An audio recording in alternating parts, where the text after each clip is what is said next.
Pharma industry ఇక్కడ quality అంటే ప్రాణం కదా, కానీ అయినా సరే అప్పుడప్పుడు పొరపాట్లు జరుగుతూనే ఉంటాయి. మరి ఆలోచించారు ఎప్పుడైనా ఒకే తప్పు మళ్లీ మళ్లీ ఎందుకు రిపీట్ అవుతుందో? ఈరోజు మనం సరిగ్గా దీని గురించే మాట్లాడుకోబోతున్నాం. అదే రూట్ కాజ్ అనాలిసిస్, షార్ట్గా ఆర్సీఏ.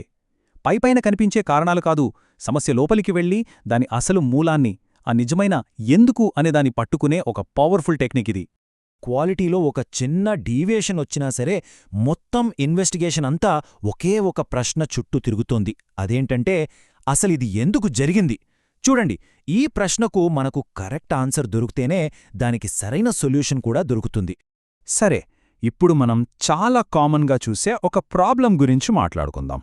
ఒక క్వాలిటీ సిస్టంలో అవే మిస్టేక్స్ పదే పదే ఎందుకవుతుంటాయి? చూడండి, ఏదో ఒక తప్పు జరిగింది అని కనిపెట్టామనుకోండి, అది జస్ట్ ఐస్బర్గ్లో పైన కనిపించే టిప్ లాంటిదంతే. అసలైన కారణం మొత్తం నీళ్ల కింద మన కంటికి కనబడకుండా దాక్కుని ఉంటుంది. సో ప్రాబ్లంని పర్మనెంట్గా సాల్వ్ చెయ్యాలంటే మనం పైపైన చూస్తే సరిపోదు, లోపలికి డీప్గా వెళ్ళి ఆ రూట్ని పట్టుకోవాలి. ఇక్కడే ఉంది అసలు పాయింట్.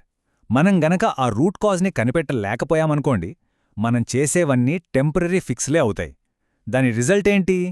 అదే తప్పు, అదే డీవియేషన్ మళ్ళీ మళ్ళీ రిపీట్ అవుతూనే ఉంటుంది. ఇదొక నెవర్ ఎండింగ్ సైకిల్ అనమాట. మరి ఈ రిపీట్ అయ్యే తప్పుల విషయంలో రెగ్యులేటరీ ఏజెన్సీలు చాలా స్ట్రిక్ట్గా ఉంటాయి. వాళ్ళు జస్ట్ ప్రాబ్లంని సరిచేశారా లేదా అని మాత్రమే చూడరు. అసలా తప్పు మళ్లీ జరగకుండా ఆపడానికి కంపెనీ ఎలాంటి స్ట్రాంగ్ సిస్టమ్ని పెట్టింది అని చాలా క్లోజ్గా గమనిస్తారు. అందుకే ఇక్కడ సరైన ఆర్సీఏ అనేది చాలా చాలా ఇంపార్టెంట్. అయితే ఈ సమస్య యొక్క అసలు మూలాన్ని సైంటిఫిక్గా ఎలా కనిపెట్టాలి? దానికి సమాధానమే ఈ రూట్ కాజ్ అనాలిసిస్. సరే, ఇప్పుడు దాని గురించి కొంచెం డీటెయిల్డ్గా చూద్దాం. ఫార్మా క్వాలిటీ మేనేజ్మెంట్ సిస్టమ్ అంటే క్యూఎంఎస్లో ఈ రూట్ కాజుల్లో కనిపెట్టడానికి చాలా టూల్సున్నాయి. కాని వాటిలో రెండైతే చాలా ఫేమస్, ఇంకా చాలా పవర్ఫుల్ కూడా. ఒకటి ఫిష్బోన్ డయాగ్రామ్, రెండోది 5Y అనాలిసిస్. ముందుగా మనం ఈ ఫిష్బోన్ మెథడ్ ఏంటో చూద్దాం. ఓకే, మన ఫస్ట్ టూల్లోకి వెళ్ళిపోదాం.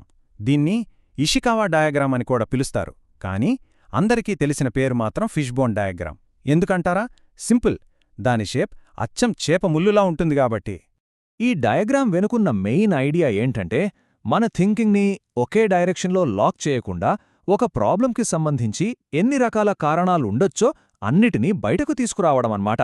ఇది టీంతో కూర్చొని బ్రెయిన్ స్టార్మ్ చేయడానికి ఒక అద్భుతమైన టూల్. మన ఎనాలిసిస్లో ఏ పాయింట్ని మిస్ అవ్వకుండా ఉండటానికి ఈ ఫిష్బోన్ మెథడ్ ఏం చేస్తుందంటే, కారణాలని ఒక 6 కేటగిరీలుగా డివైడ్ చేస్తుంది. వీటినే ఫేమస్గా 6Ms అంటారు. అవేంటో చూద్దామా? మ్యాన్ అంటే మనిషి, మెషీన్ అంటే యంత్రం, మెథడ్ అంటే ఎస్ఓపి, మెటీరియల్, మెజర్మెంట్, ఇంకా ఎన్విరాన్మెంట్. ఇలా ప్రతి యాంగిల్లో ఆలోచించడం వల్ల అసలు ప్రాబ్లం ఎక్కడుందో పట్టుకోవడం చాలా ఈజీ అవుతుంది. ఇది చాలా అంటే చాలా ముఖ్యమైన పాయింట్, గుర్తుపెట్టుకోండి. ఇన్వెస్టిగేషన్లో సింపుల్గా ఒక వ్యక్తి చేసిన తప్పు వల్లే అంతా జరిగింది, అదే హ్యూమన్ ఎర్రర్ అని చెప్పి చేతులు దులుపుకుంటే రెగ్యులేటరీ ఆఫీసర్స్ అస్సలు ఒప్పుకోరు. వాళ్ళేమడుగుతారంటే, ఓకే, ఆ వ్యక్తి తప్పు చేశాడు, కానీ ఆ తప్పు చేయడానికి మన సిస్టంలో ఉన్న ఏ లోపం కారణమైంది అని అడుగుతారు. అంత డీప్ అనాలిసిస్ వాళ్ళు ఎక్స్పెక్ట్ చేస్తారు.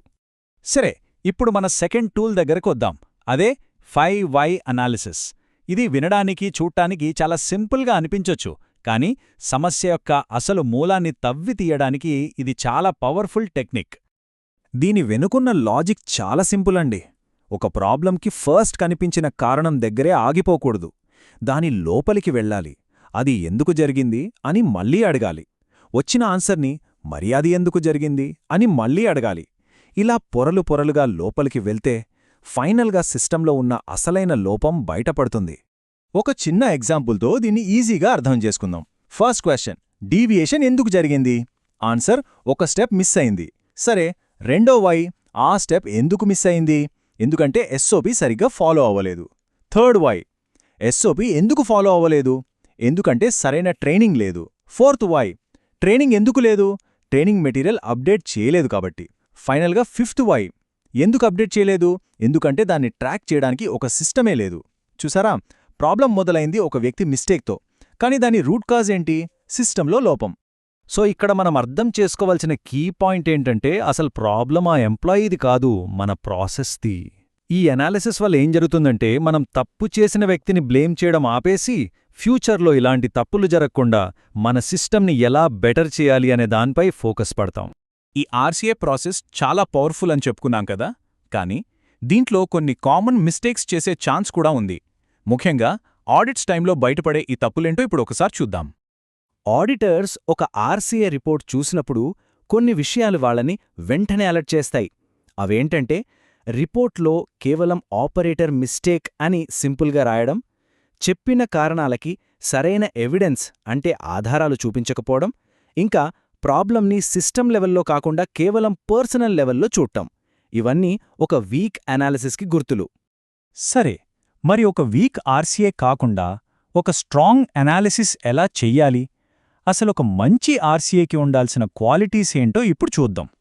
ఒక స్ట్రాంగ్ ఆర్సీఏ ఎప్పుడు కూడా ఫ్యాక్ట్స్ ఇంకా డేటా మీదే బేస్ అయి ఉంటుంది, ఊహల మీద కాదు.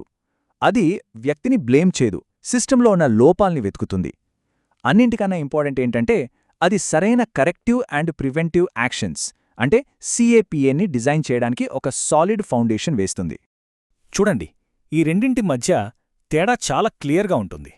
స్ట్రాంగ్ ఆర్సీఏ ఉందనుకోండి, ప్రాబ్లం మళ్ళీ రిపీట్ అవ్వదు, ఎందుకంటే అది సిస్టంపై ఫోకస్ పెడుతుంది, ఎవిడెన్స్ బేస్డ్గా ఉంటుంది.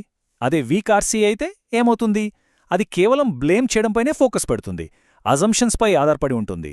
దాని రిజల్ట్ ప్రాబ్లం మళ్ళీ మళ్ళీ వస్తూనే ఉంటుంది. అంతే. సో ఫైనల్గా ఈ ఒక్క ఆలోచనతో దీన్ని ముగిద్దాం.